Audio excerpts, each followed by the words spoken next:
As March comes to a close, another Inside Infinite graces our screens, this time diving into the various aspects of the game's audio. And as one would expect, there are some real audio samples of what we'll be able to enjoy this fall, along with a few other goodies to digest in the meantime.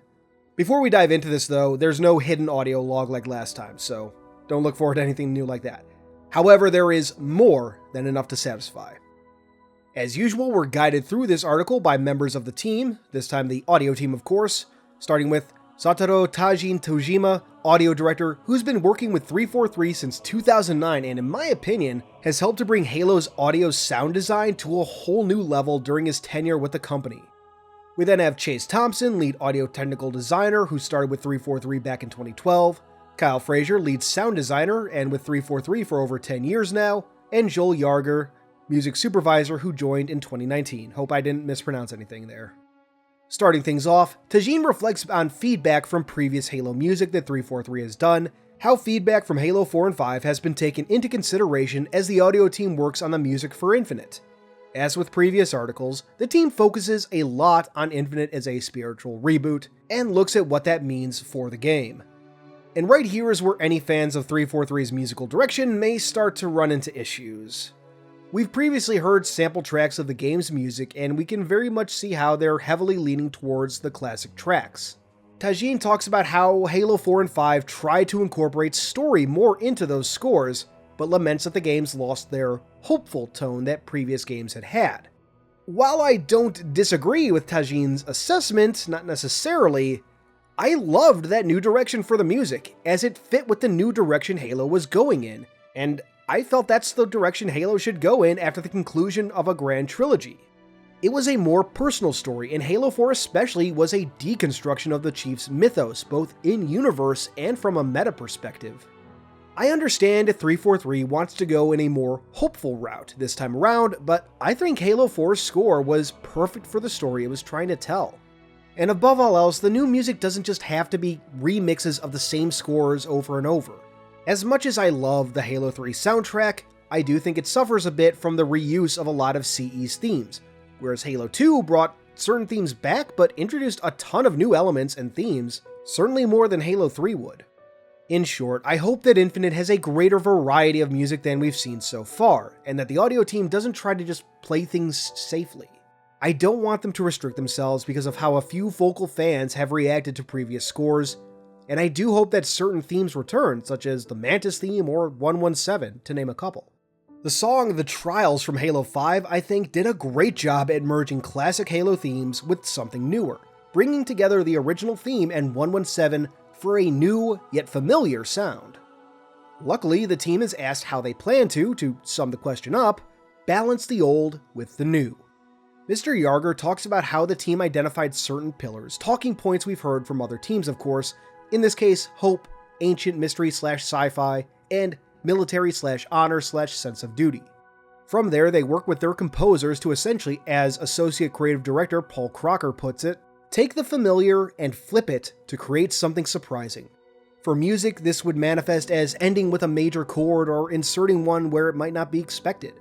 So for any of y'all hoping that the Infinite soundtrack isn't just a rehash of classic trilogy themes, there is hope. The article goes on to talk about how the scope of Infinite has required more and more music for campaign alone, hence the use of 3 composers, and how they've approached recording during a global pandemic. Not an easy task, to be sure. But then it shifts over to sound design, which has some rather exciting aspects to discuss.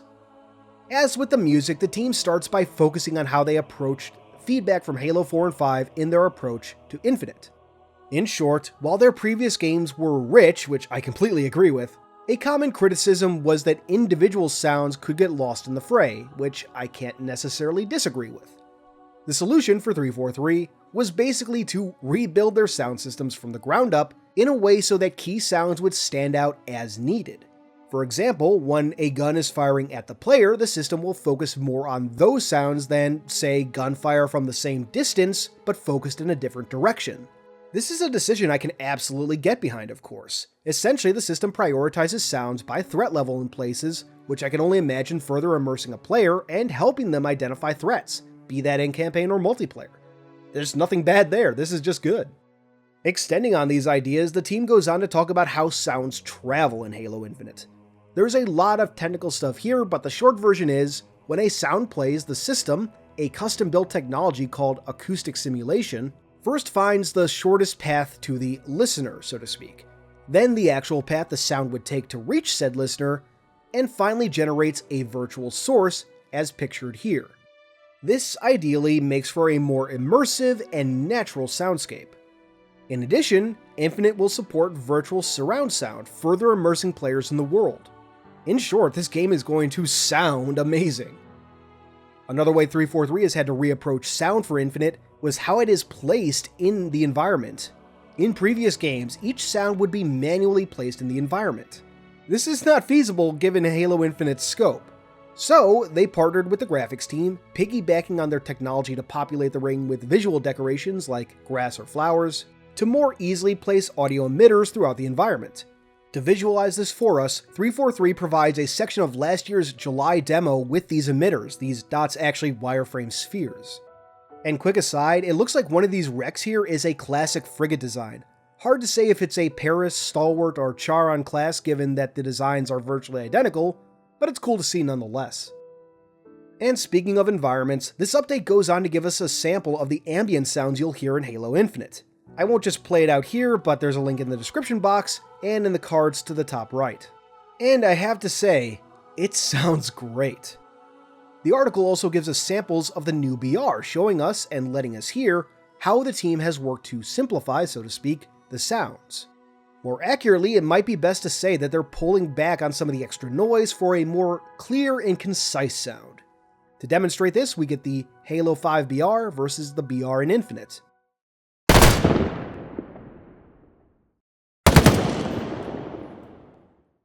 That was third person, here's first.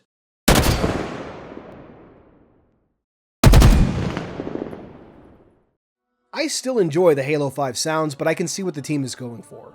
It's cleaner, clearer, but doesn't lose any of the punch that 343 has come to be known for. At least I think so. From there, the article goes on to describe the process of creating new sounds, such as for a weapon, and they demonstrate this with a new weapon for Halo Infinite, the Banished Skewer. This weapon first appeared in last year's Halo Shadows of Reach, by the way. The process for these weapons starts in pre-production, where the audio team will just record as many sounds as they can to build up a library. We've previously gotten samples of this over the last year or so, and a new sample actually is included with this article. Once again, link below and to the top right. Once the weapon has a working prototype in-game, the team then tries to envision how it should sound. With the Skewer, the audio was designed by one Mike Leaning, building up different elements corresponding to the weapon's purpose, origin, and operation. For the Skewer, it starts with the impact, or the body and punch. Then a more mechanical sound is added, given the machinery working to fire the Skewer's giant metal spear. Some sci-fi noises are added for some alien feel. And then some tails, those trailing sound effects after the shot has been fired. These are unique for each environment, of course.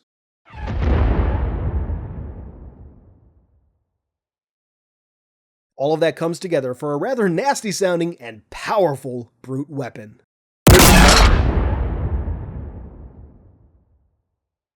God, I cannot wait to fire this thing myself. It looks awesome and sounds beastly. Accompanying this too are a ton of sample sounds, which we'll talk about more individually in just a second.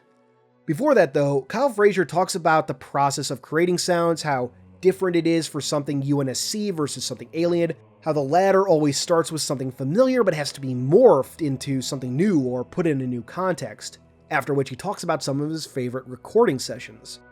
The part that stood out here is Kyle talking about how he and another sound designer spent 2 weeks in Tasmania recording sounds, including Tasmanian devils. Now, why is that important? Well, the Tasmanian devil was used as a source sound for the Promethean knights in previous games.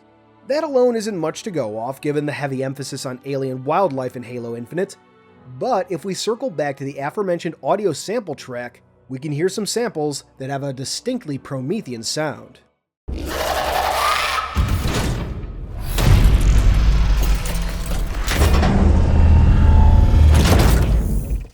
And what may even be a Guardian?